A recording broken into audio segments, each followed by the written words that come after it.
नमस्कार दोस्तों, स्वागत है आपका अपने न्यूज़ यूट्यूब चैनल पर। हमारे जितने भी कर्मचारी हैं, पेंशनधारक हैं दोस्तों, उनके लिए सरकार का एक बड़ा फैसला आया है। जी हाँ दोस्तों, आज हम आपके लिए लेके आए दो बड़ी खबरें जो हमारे कर्मचारियों से संबंधित है, पेंशन भोगियों से संबंधित है। 2 महीने के अंदर अंदर राज्य सरकार ने आदेश दे दिया है। सीएम ने ऐलान भी किया था आपके एरियर और डीए जो महंगाई भत्ता है उसको लेकर। तो किन किन कर्मचारियों को इसका फायदा होगा और पेंशन भोगियों की जो पेंशन है उस पर भी सरकार ने क्या कुछ कहा है, ये दोनों खबरें हम बैक टू बैक आपके साथ शेयर करेंगे। तो बिना किसी देरी के हम वीडियो को स्टार्ट करते हैं। आज की जो लेटेस्ट अपडेट है दोस्तों, हमारे कर्मचारी और पेंशन भोगियों के लिए बहुत ही अच्छी है। केंद्र सरकार द्वारा महंगाई भत्ता 4% बढ़ाने को लेकर कई महीने पहले जो आदेश पारित किया जा चुका है और इस बढ़े हुए महंगाई भत्ते का फायदा न केवल केंद्रीय कर्मचारी और अधिकारी को मिलेगा बल्कि पेंशन धारकों को भी इसका फायदा दिया जाएगा। केंद्र के निर्णय के बाद कई राज्य सरकारों ने भी इस महत्वपूर्ण फैसले को लेकर अपनी कैबिनेट बैठक में मुहर लगाई।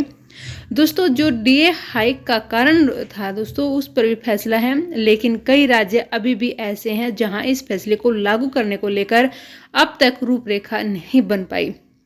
कई राज्यों में चुनाव को लेकर तो कई राज्यों में आर्थिक स्थिति को लेकर अब तक कर्मचारी के महंगाई भत्ते पर रोक लगी हुई है। तो ऐसे में अब कांग्रेस शासित हिमाचल प्रदेश के मुख्यमंत्री सुखविंदर सिंह सुक्खू ने कर्मचारियों के महंगाई भत्ते को लेकर बड़ी घोषणा की है।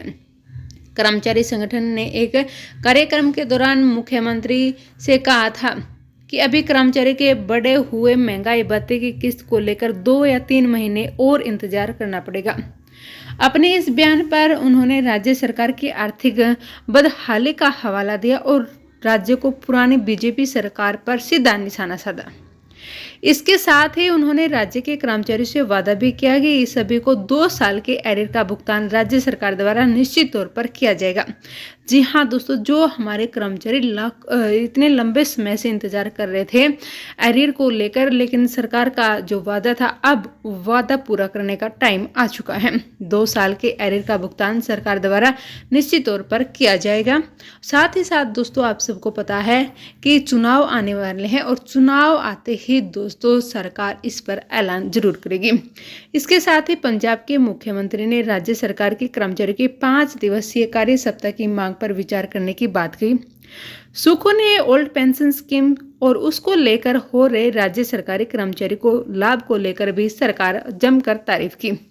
उन्होंने बताया कि पुरानी पेंशन से राज्य सरकार के लगभग 1.5 लाख कर्मचारियों को इसको फायदा होगा। यानी हमारे कर्मचारियों का इंतजार जो महंगाई भत्ता है उसको लेकर भी सिर्फ 2 महीने का टाइम दिया था और वो 2 महीने दोस्तों अब पूरे होने जा रहे हैं। और साथ ही साथ दोस्तों, हम आपको बता दें, आपका जो एरियर है कोरोना टाइम में रोका गया था, अब वो भी इंतजार खत्म होने जा रहा है। दोस्तों, वहीं बढ़ते हमारी दूसरी बड़ी खबर की ओर। पुरानी पेंशन को लेकर हाईकोर्ट का एक बड़ा फैसला है। जो हमारे कर्मचारियों की मांग थी अब वो मांग खत्म होने जा रही है। जी हाँ दोस्तों, यूपी हाईकोर्ट ने एक फैसला सुनाते हुए जो हमारे शिक्षक हैं और कर्मचारियों को पुरानी पेंशन योजना से लाभ देने का अधिकार दिया है। पूरी डिटेल क्या है दोस्तों, इसमें बताया जा रहा है कि यह निर्णय उन कर्मचारियों के लिए लागू होगा जिनकी भर्ती 1 अप्रैल 2005 से पहले हुई थी और लेकिन बाद में नियुक्ति की गई थी।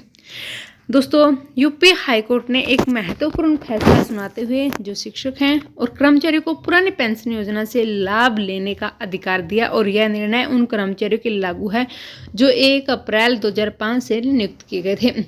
उपरोक्त जो फैसले के तहत 1 अप्रैल 2005 से पहले चुने गए लेखापालों को पूर्ववर्ती पेंशन स्कीम का लाभ मिलेगा।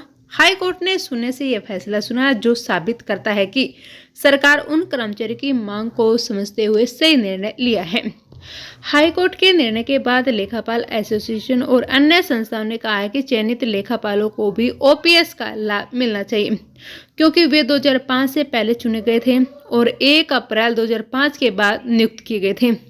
हालांकि कर्मचारियों को पूर्ववर्ती पेंशन योजना का लाभ नहीं मिल सका क्योंकि राज्य सरकार ने अप्रैल 2005 से नई पेंशन योजना लागू की थी।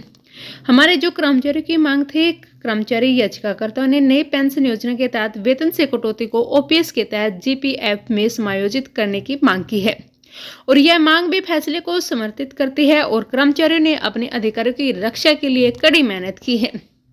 मामला कोर्ट में कैसे आया दोस्तों, वो भी हम आपको बताते हैं। इस मामले में लेखापाल संघ और अन्य संगठनों ने दावा किया था कि उनका चयन 2005 से पहले हुआ था, लेकिन 1 अप्रैल 2005 के बाद नियुक्ति मिली।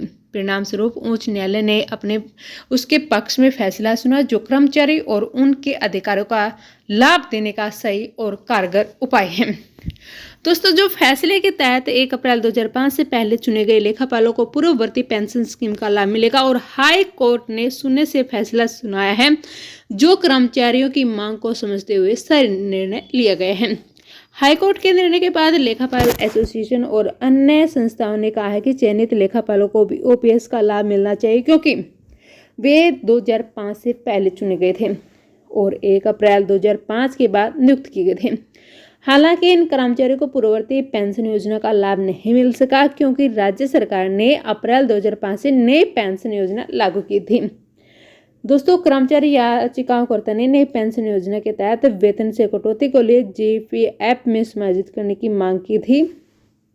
अब दोस्तों, ये जो परिणाम स्वरूप है, उच्च न्यायालय ने उनके पक्ष में फैसला सुना, जो कर्मचारियों को अधिकारियों का लाभ देने का सही और कारगर उपाय है। तो दोस्तों, ये थी आज की मेरे 2 लेटेस्ट अपडेट। आशा करते हैं आपको वीडियो अच्छी लगी होगी। वीडियो अच्छी लगे तो लाइक जरूर करें, सब्सक्राइब करें और नीचे दिए गए सुपर थैंक्स का बटन पर क्लिक जरूर करें।